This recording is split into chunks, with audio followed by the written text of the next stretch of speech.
Yoo yaashamaa akkam jirtuu maatii Odaa Akaadaamii.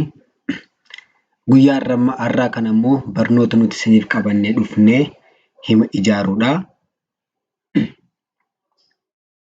Akkasuma namoonni sabiskiraayib sheer hin goone sabiskiraayib sheer akkasiin gootan abdii guddaa qabna. Gamanumaan namoonni karaa keessaa, karaa waasaappii, karaa imoo, karaa telegiraamii, karaa zuumii barachuu barbaaddan lakkoofsa bilbilaa fuula iskiriinii kanarratti mul'atuun nuuf bilbiluudhaan akka barattan isiniin jenna. Akkuma dura isinii kaasee barnoota nuti har'a isiniif qabannee dhufneerru hima ijaaruudha. Hima ijaaruu keessatti himni tokko akkamitti uumamaa yoo jennee jechaaf jechi bakka bu'ee walitti ida'amee hima fida. Jechoonni walitti ida'amanii gara maalitti jijjiiramu? Gara himaatti jijjiiramu. Isa kanaaf asirratti maal jedhaa? Boor ganama dhufa. Boor ganama dhufa. Baala mukaa nyaate.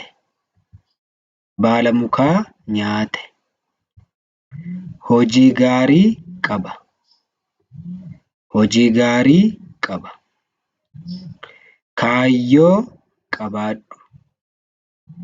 Kaayyoo qabaadhu. Sagantaan baafadhu. Sagantaan baafadhu. Balaa tasaatu mudate. Balaa tasaatu mudate. Mana barumsaa gale.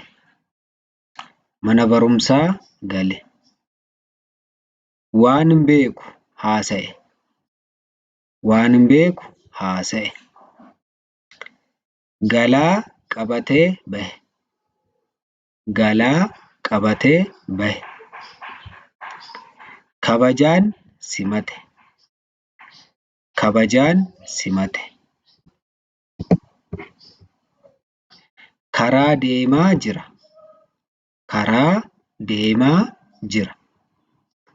Baala cire. Baala cire. Karaa irraa dhufe. Karaa irraa dhufe.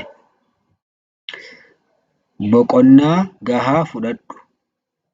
Boqonnaa gahaa fudhadhu.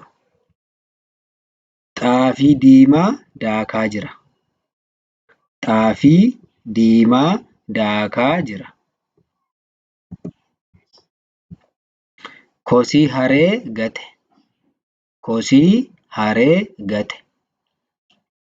Horii namaa hate. Horii namaa hate.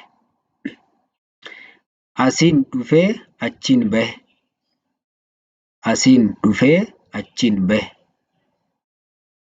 Hin sodaatin. Hin sodaatin. Jabaan Rabbi qofa. Jabaan Rabbi qofa.